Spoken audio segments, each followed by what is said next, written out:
Hello,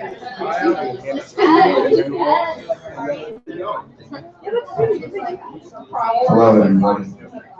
Hi. Everyone look up here and stop talking. Nate, stop talking. Thank you. So before we start our last show and tell of the school year of 2K, I guess we'll have more in 2K15 next year. Years, dates, and stuff. You got it, Max. Couple announcements. Sophomore portfolio review next week, Tuesday, June 2nd, noon to 2 in this room. Be there or be square and spend another year hanging out and waiting to do it again. That's the reality. 2:01, we're just going to tell you to go home. We'll give you a box of Kleenex to cry with and send you on your way. It's harsh, but that's the reality. I'm not going to sugarcoat it. So have a good weekend. Also, we have a workshop tonight with this poster and this little smiley guy for animation for designers, which would be you guys. An After Effects workshop with Jesse Jones tonight at 5:30 to 7:30. And you can sign up at animationfordesigners.tumblr.com. And I have no idea how full it is, but that's that announcement. There's a couple spaces left. There's some spaces left, Yeah. and you should. It's free. It's free. It's like a great opportunity. Yeah. You have to go to the Tumblr and download. There's some stuff you have to download. You have to have the characters and After Effects ready to go when you arrive at the workshop. So do that if you're not busy trying to not cry about portfolio review or senior portfolio. Then Alex, don't cry, please. They're good. Alex is crying. Okay, so now I'm going to introduce our last show and tell speaker of the year. And she has a workshop tomorrow too. And she has a workshop tomorrow, which isn't on my note, but it's maybe up there, and she'll probably talk about it. Yeah. So cool. Load off my shoulders. Okay, so Arzu Ozkal is an interdisciplinary artist, designer, and researcher whose work focuses on design's role in looking for forms and creative and critical outcomes through social participation. She is currently an assistant professor of graphic design at San Diego State University. Prior to joining San Diego State University in fall of 2011, she spent 3 years on the faculty of the art department at Oberlin College, teaching new media practices. Since 2011, Ozkal has been working together with women from Turkey, Europe, and USA to design platforms of social exchange. Ozkal co-edited with Dr. Claudia Pederson.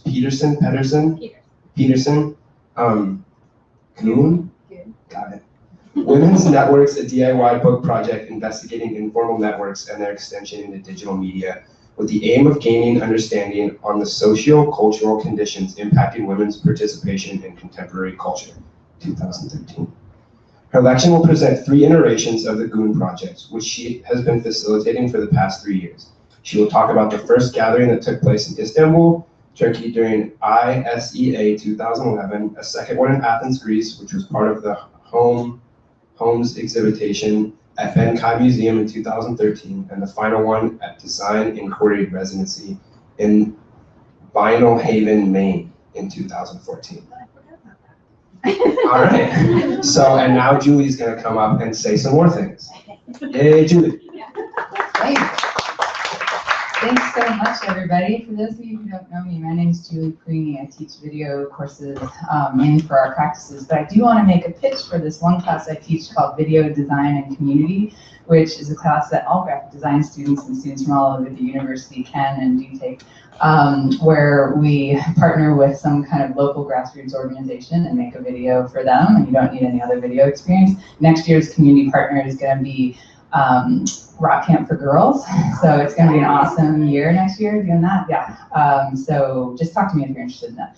But enough about me. I'm here to just do another quick introduction and thank you to Arzu. Arzu is someone that I have known for like a decade or more now. We went to graduate school at the University of Buffalo, where I was doing an M.F.A. in media study, and she was in the visual art department or whatever it was called at the time. And we used to collaborate on various like public interventions and other shenanigans. So I'm super excited that she's here, and thank you guys for making this happen. Thank you, Kate. Thank you, Graphic Design. Thank you, School of Art and Design.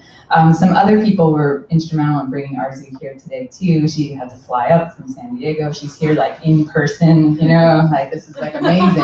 You should take advantage of this and like talk to her after. All sorts of knowledge gets like transmitted like after the lecture, you know. So, and also during her workshop tomorrow, which you should mention more about. There is still room in it. But a couple other people to thank include the PSU Internationalization Council. I'm not sure if any of those folks are here, but they gave a very generous grant in order to be able to support her travel up here, because she's talking about, as you'll see, some international themes.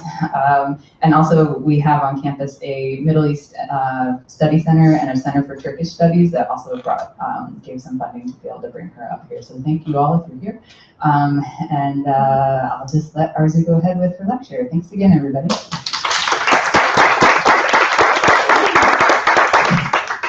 Well, hi everybody. Thank you so much, Julie, for the introduction, and Max and Kate for having me at the Show and Tell. It's always fun to be here in Portland. This is, I guess, my 4th visit over the past 10 years. So this is, I think, going to be a 40. Let me start my time. Sorry.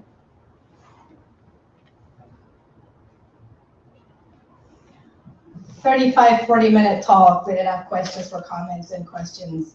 And I know that there are things to catch up after this, so if you guys want to leave a little early, you know, you wouldn't break my heart." So, as it says in my bio, I'm an artist and a graphic designer. And a couple years ago, I had this conversation, or rather like a heated argument with a couple of my colleagues at San Diego State and graduate students. They drew this line and asked me, like, where would I position myself? Am I more of an artist or a graphic designer? And I got, no. You can't really ask me this question. Like, we could draw a single line between art and design, but it doesn't have to be a straight line. Like, it is a lot more intricate, and it has curves and things, and it includes other things. Like, I am a researcher. I write. I experiment with other forms, technologies, and for the last 3 years, I also mother, that you will see in the end with my projects that I'm currently working on. So it all began early 80s or late 80s. I'm 13 years old. I have a sister who is also a graphic designer back in Istanbul, Turkey. And she was in college. She was finishing up her capstone project for school. So Pantone markers were very difficult to get back then in Turkey, very expensive. So she had some of those, and she would never let me touch that. But she was freaking out about finishing up the project on time. So she put me on her desk and said, like, color this. So it was this large hand-drawn graphic, and it needed to be it needed color.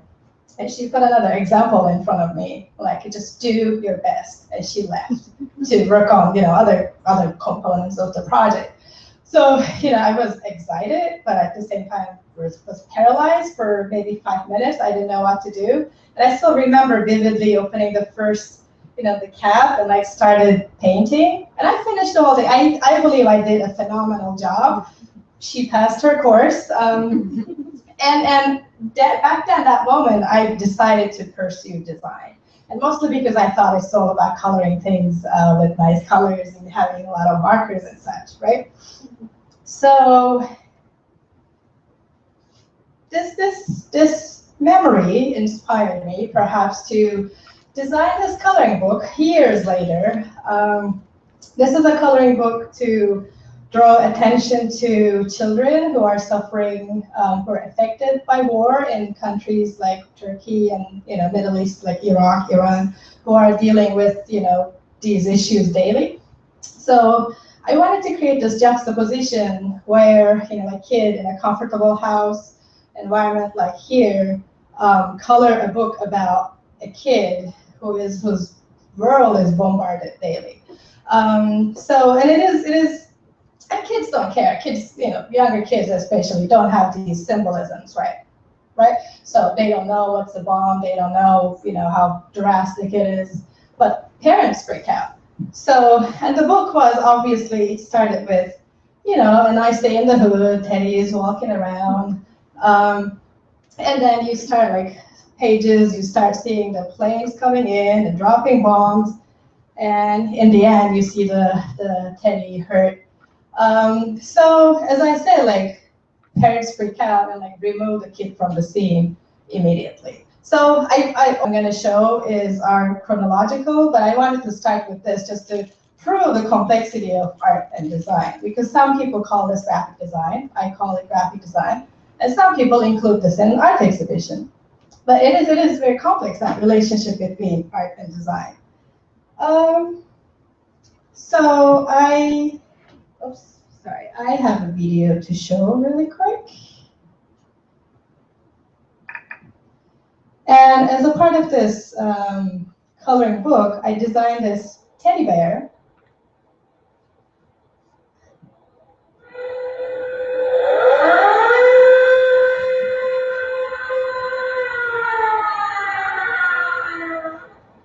To teach children what to do, when the sirens, went off. Because, as I said, in some parts of the world, children grow up with this, and they're, playing outside in the field, and they hear the siren, and they have to know when and if they need to go hide in the shelter, or what they have to do. And, I thought of this teddy bear that they could grow up with this, and then they don't have to fear the siren, right? It's a very normal thing. When you hear this, you have to go hide. So this is the project. Okay, so I got my undergraduate degree in graphic design in 1998 in Turkey. I was a very hardworking student, average student, not very talented, I have to say, but hardworking. I seek for extracurricular activities like you guys. Thanks for being here. It's a great crowd. I submitted to a lot of competitions. I did a lot of pro bono projects. In fact, my father had a 2-person roof repair company, and I think I designed him a new logo every year. And he had to reprint all the business collateral just to make me happy. So this is a competition. I won. I designed the stamp about children's rights in Turkey. And there's something really fun about designing stamps. Have any of you tried designing stamps? They're tiny, right? It's a challenge to design such a small surface. And I don't know, maybe it's also the nostalgia about mail and postcards and stuff. And there's also something weird about people licking your creation. So it's interesting to imagine. So after graduation, I was lucky enough to get jobs very quickly. In fact, I changed 3-4 positions in 3 years, and it's kind of maybe could be an advice to you guys that every time you switch positions, you negotiate for a higher salary and you move to a better position. So I started as a junior graphic designer, and in 3 years I was an art director for a really cool company, design company. And this particular project design was important to me because it was a short deadline. I was happy about the design. I got it printed right. Got the prints. This was 15 years ago. Don't judge me for the design elements, right? So it was the colors printed right and everything. So the gallery was happy. So a couple of days later, I'm going home, waiting at the bus station, and there's this gentleman sitting at the bench, holding this brochure, this invitation card in his hands. And I was looking at him, and my ego is big, and I designed that. So I was I'm thinking if he's gonna take it home and put it on his fridge, and it's special design. And he looked at it for less than 10 seconds and crumpled it up and tossed it under his seat. And I'm what? So people don't care how beautiful things are, right? So I was really upset, and shortly after that, I quit my job. Not because my masterpiece wasn't appreciated by the masses, but I was burnt out because, working at a design company, you go 8 a.m. and you work endless hours, 3 a.m., 4 a.m., go home, take a shower, go back to work, finish projects. And I was smart enough to save some money those 3 years, and that's another advice for all of you. Don't buy useless crap. Put your money in your piggy bank so you can travel, because I took a sabbatical year and went to Europe. So it was a really, really fun year because I didn't have to work. And in Europe, the great thing about being there is you hop on a train and you can go eat lunch in Paris, or you can travel Spain, and you can, go see shows all over. So it was a great 11 months, not quite a year. But I started keeping sketchbooks. I was writing, I was taking photos, I was going to every art exhibition, festival, museums. So it was a great year just for me to expose myself to stuff that, was not a part of my world. This particular festival that I attended was life-changing for two reasons. One, because I met my thesis mentor waiting in line for beer. And we were just chit-chatting, and he was like, yeah, I live in Buffalo, I teach at Buffalo. I'm like, where the hell is Buffalo? For another reason, the theme of the festival was participation. And through online and offline users, making the work together, being a part of the work, being the work. And this was 2003, and those concepts were very new. And till then, my understanding of art or design was, aesthetically pleasing objects displayed in a white cube, admired by the audience from a safe distance. But there, you have to touch things and play things. Everything was interactive. So it was really interesting, and I decided maybe I should go to grad school and explore these concepts further. So I chose Buffalo after some research. That's where I met my dear colleague, dear friend Julie Perini, and this is a picture from one of our classes. This is her. That's me trying to do a Fluxus reenactment. So that's when I was exposed to the 60s art movements like Fluxus, Situationist International, feminist art, Ellen Copro. I was studying tactical media performance art with a focus in, women's liberation moments in art. So from Judy Chicago to Sub Rosa to Guerrilla Girls. So I remember this slide from my second semester, I don't know when we took it, but performance art class. So this is the Mothers of the Plaza de Mayo. This is a social moment from Argentina, drawing attention to the missing children through the military dictatorship, I think from 76 to 1983.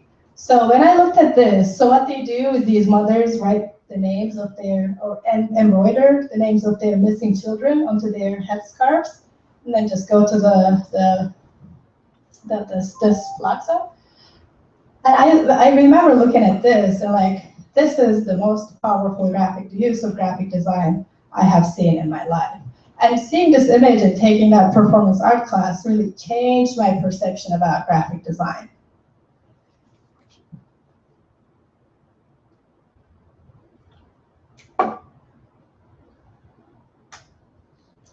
So tactical media, I'll talk a little bit about because that was my focus at grad school.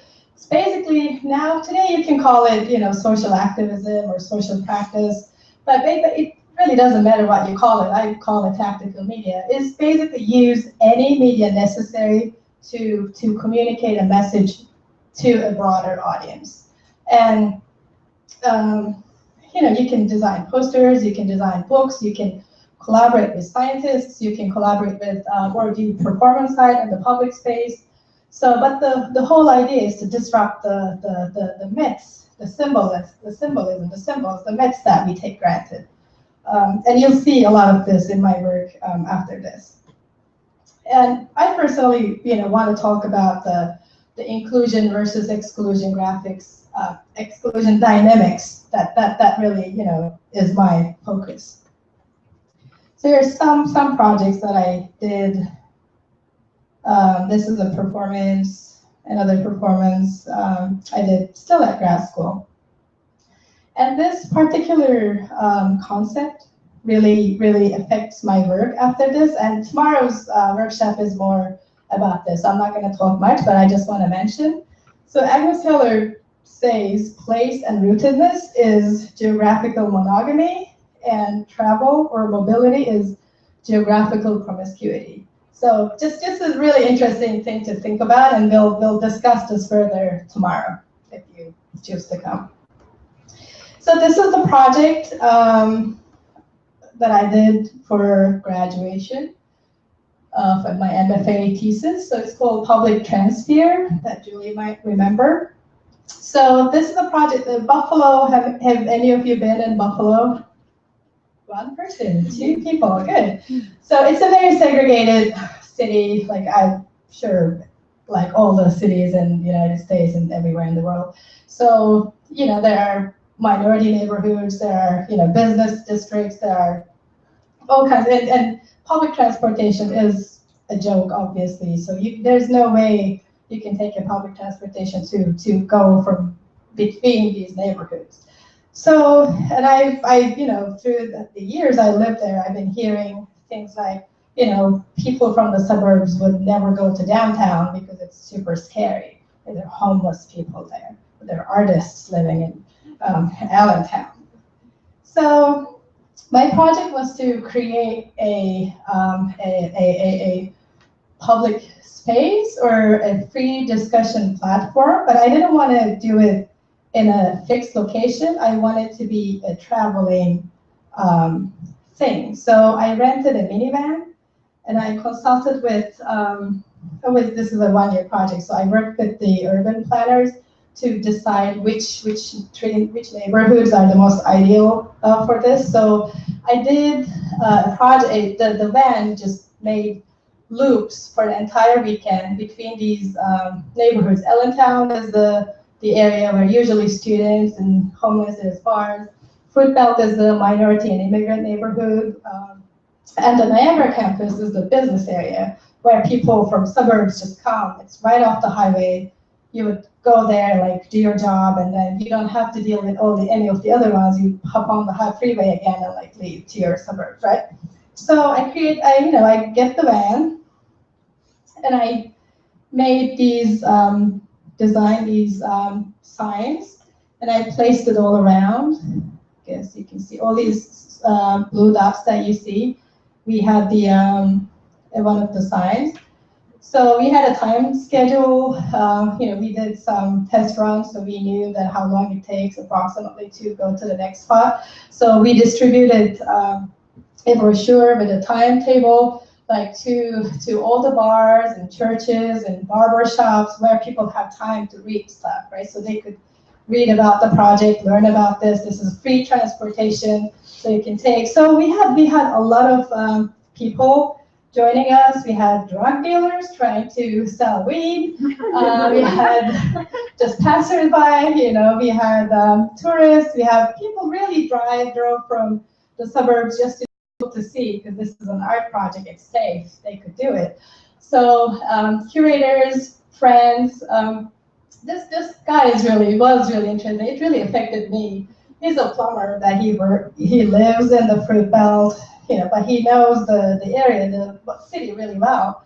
And the conversation that he was having with this curator, like I just, I remember just watching them and listening to them, because normally what would a plumber and a curator talk? Plumbing issues in the gallery, right? But there it was about, he knew where she lived and how it was before and how the city is changing, and they were like literally having a conversation. So that made me think, like, when you tell people their similarities, they become friends, they start talking, they start mingling. But for some reason, we just keep telling people the differences. Like art and design have to be different things. Men and women have to be different things. or a plumber and a curator. We belong into different social statuses, right? So this is me. I don't know what I was doing. I guess trying to talk about projects. So this is pre-smartphones, and I'm pretty proud of this particular component. So a couple computer-savvy friends helped me with this, but we designed a GPS tracking mechanism for the project, and we were using our flip cell phones, but people could watch where the van was passing by real time throughout the project. And we had, again, I had free cell phone service, so we left my phone on the whole time so that people could listen to the conversations, and we broadcasted everything on, on this website. So that, if there's something interesting, people could text message us, people could listen and send, emails to this server. And also, if they want to, they know where the van is passing, so they could drive to the next spot and catch a ride with us. So yeah, it was really, and I didn't think people would actually go to the website and listen. But I remember the first day in the afternoon, I was like, oh my God, I need coffee so bad. I wish we could take a break, but we are on schedule, so we can't, and we have to be on the next spot all the time. And, a couple stops later, a friend of mine just got on with coffee in her hand. I was like, oh, people are listening, so we have to pay attention. So, okay, so I'm just going to jump now to more recent times. This is 2010, and I'm going to show two things that I've been researching after grad school till I started this project that I'm doing with my art collective now. This is a magazine from 1989, and I believe you can't read anything on it, but you could understand what maybe cactus means. Cactus, right? So this is the first feminist publication from Turkey. So this is 1989. This is the second wave of feminism hitting Turkey back then. I'm at middle school. A friend of mine, again, I'll talk more about this tomorrow, but a friend of mine's mother was a founding member of this feminist organization. And she came to school one day with this pin, and she said, take this. So I'm what is this? She was like, it's a brooch, so you put it on. And it's basically something that you can defend yourself in public space. Because in Turkey, men or women belong into, their house, do the house chores and take care of their children, and men are, the outdoors is usually dominated by men. And it was very common back then, and it's probably common now too, when a young girl goes onto public transportation, men, old or young, they try to harass you, they say mean things to make you annoyed, and for some reason they get a sick pleasure out of that. So this whole publication was about how to use that pin, and teaching women, this is what I'm wearing is not an invitation for you to harass me. This is how you can do something about this. So, and the second thing that I was really interested in is the Women's Rights Convention that took place in Seneca Falls, New York in 1848. And I believe all of you, especially women, know about this very well, probably more than me. So this is where the Declaration of Sentiments was born, written by Elizabeth Cady Stanton, and signed by all these ladies and men. So they gathered and basically discussed about the women's roles, changing roles in the United States. So I'm pretty fascinated by this historical event, and this is one thing from the Declaration of Sentiments. He has created a false public sentiment by giving the world a different code of morals for men and women, by which moral delinquencies which exclude women from society. So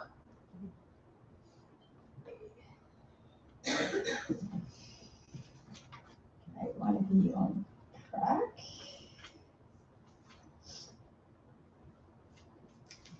So from, after a couple years of just researching the feminist history in Turkey and the United States, we decided to form this project called Women's Networks. And with a friend of mine, she's an art historian, Claudia Pederson, that Max mentioned.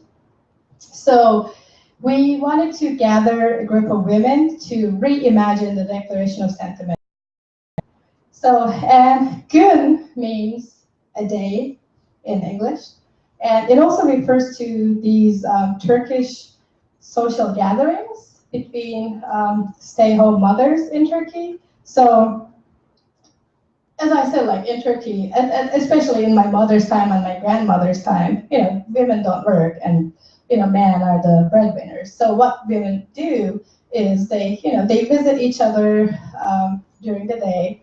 So they created this social network, which is, let's say in the neighborhood, there are like 15 women, 15, stay-home mothers. And what they do is they visit each other every week. So today, all the women here come to my house. And a week later from today, we're going to go to your house, and your house, and your house. So it's a really interesting social network, which people talk about. They exchange skills, they exchange remedies. They show craft work, like needlework. They, different ways of knitting. And they share remedies, like how to, like solutions for your son's allergies or cough, right? And the most important thing about this is that they have a microeconomy of their own. So what happens is that that week, if you're coming to my house, to the host, you bring, let's say, $50, right? So I know that week I'm gonna get a large sum of money, let's say $500 or $700, whatever. So with that money, I can invest. I can get yarn, I could get like stuff. And like if you ever travel to, I don't know, Mexico or like other, more rural areas, you'll see like women selling knitting, knitwork, right? Support those women because that's really their income. And that's how they make their, like pocket money for themselves, for their kids, stuff. So it's a really powerful organization. And unfortunately in Turkey, people are not aware of this. Like a lot of people criticize those mothers. They're like, they're just wasting time eating food all day, drinking tea. Like they don't acknowledge the importance of these women getting together. But seeing the Seneca Falls Convention, seeing like a bunch of women coming together and writing the Declaration of Sentiments, we were like, it was really difficult to ignore the similarities between these two events. So what we did, this was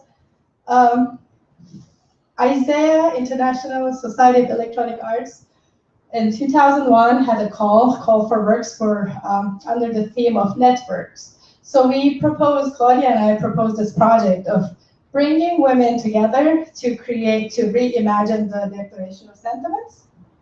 So, and we just said that, okay, this is the simplest form of network. A group of people in one room. Because when it's electronic art, it's like, when they say network, it's all about like online networks and social networks. When you're like, okay, we want to have people in the same room.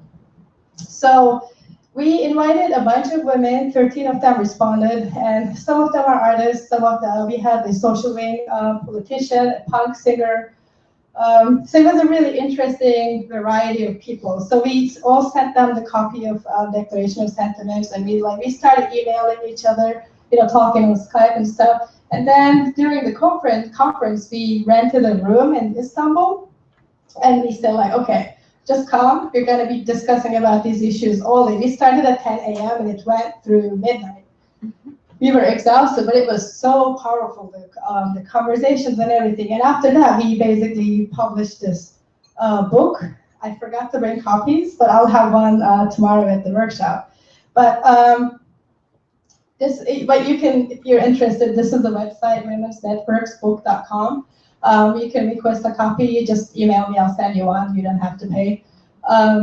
You can also download it free. So this is the first book that we did based on this first gathering. And after the first gathering, we were invited to do one in Athens, Greece. So for that one, we proposed, because we couldn't stay too long, we proposed a 2-day workshop. And we said like, okay, women, and if men interested in, just come, gather at this makerspace. We're gonna talk about these issues, and again, like, do something, make something. It could be a zine, it could be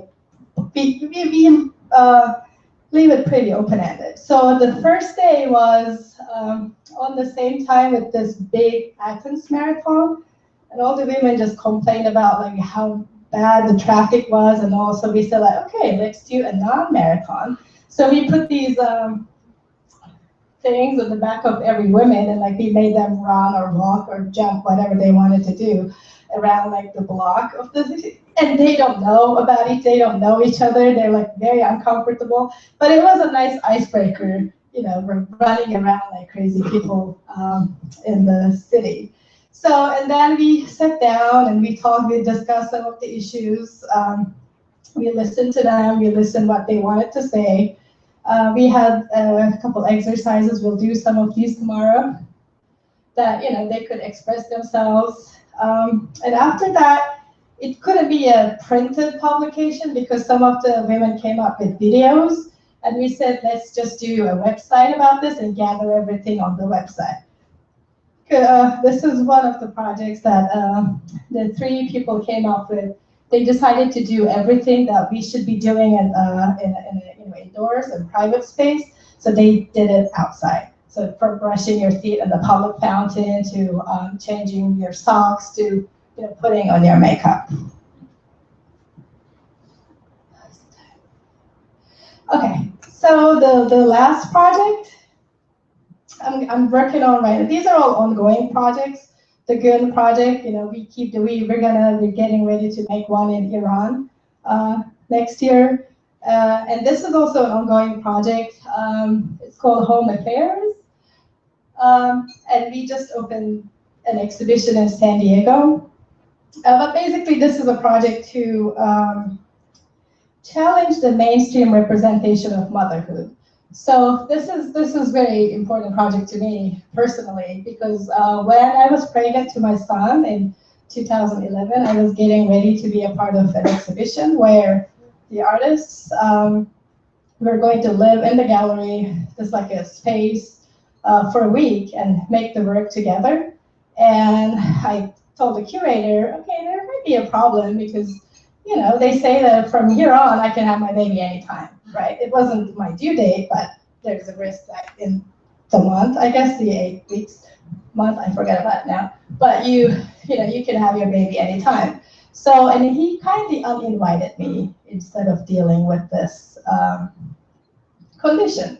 So I was really depressed for a while. I'm like, okay, my career just ended. Like from now on, nobody's gonna support me. But instead of, being depressed and quitting everything, I decided to turn this to a project. So this is me and my 2-week-old back then. So we decided to meet with women creators, creative artists who are also raising children, and we're documenting them. Just doing this poster series with whatever they want to say, whatever their complaints are. So we have a bunch of those. This is a gallery shot before installation, and this is a shot from the installation. And we opened the exhibition on Mother's Day. So we invited the community to do a photo shoot with them. And obviously we define mothers very widely. They don't have to be biological mothers. They could be just caring other community children, or they don't even have to be alive. There's people who, just took pictures with their deceased mothers. So it was a very interesting, emotional day. I guess I am right on time. Thank you.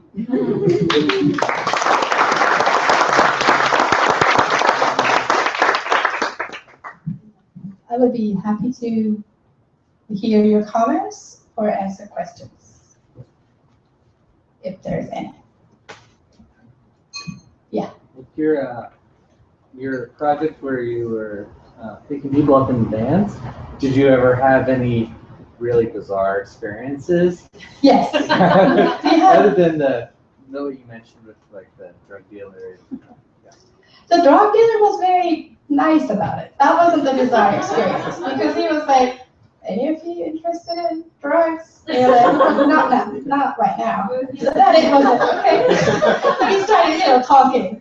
So he wasn't but we had situations like, because in the beginning, the first couple hours, we were all about, okay, this is an art project, so we have to document, and we had like video cameras and fancy cameras, And then we had these two kids from the Fruit Belt area, the poor neighborhood area. They were all about like, whoa, look at this technology. And that really, I'm like, okay, from here on, no technology, no pricey equipment to make people uncomfortable. So we didn't document the whole thing. Like after that, no camera, no phones. So that was a difficult thing to face, I guess, because then you're acknowledging or realizing your privileged position. That was uncomfortable. And another one was, it was close to the end of the second day. This guy came in and he said, oh, I'm going to the pharmacy to get my AIDS medicine. And people freaked out. And they're like, you're not going to get AIDS just by sitting with somebody. And, that was also a very uncomfortable experience. How does your work inform your teaching?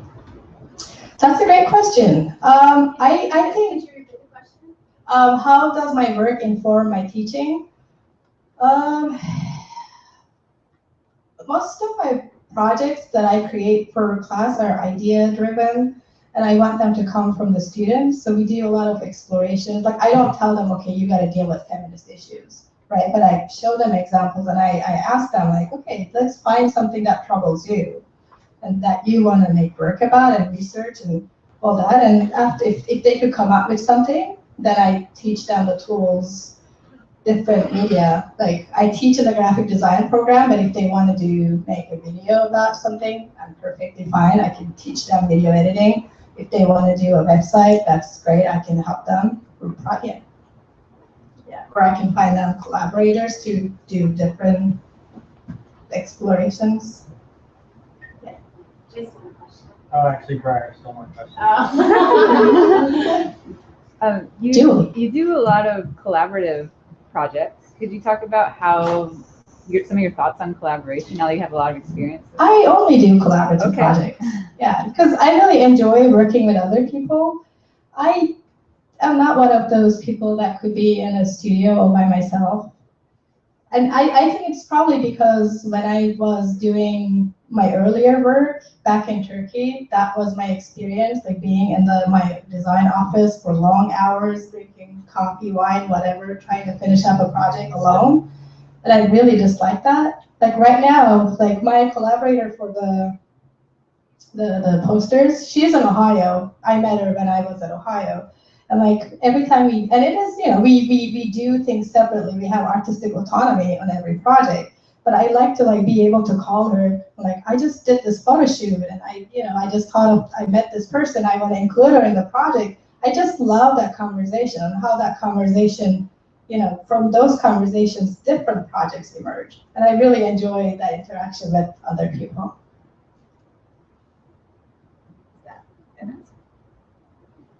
Or maybe if you have advice for how to do it well. How to do well. How to work with other people.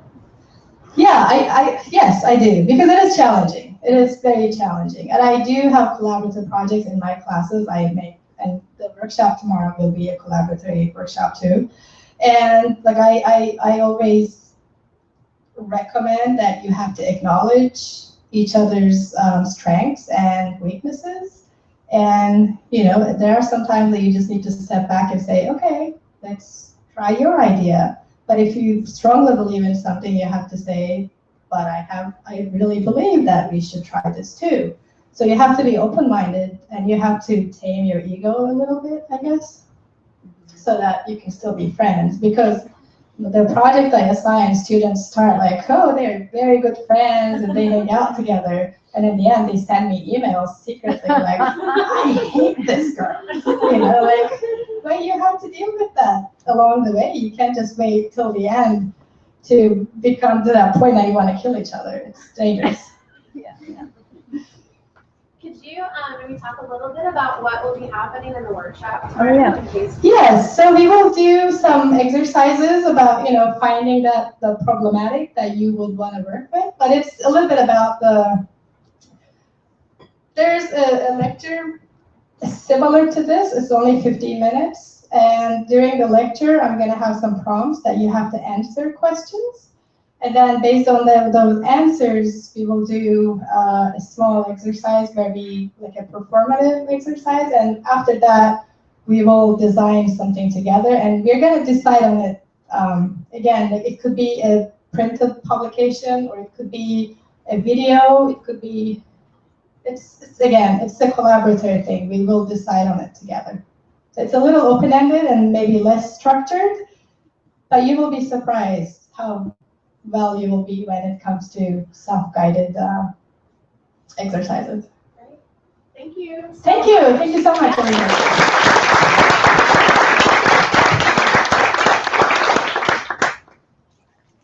That was the last one, guys.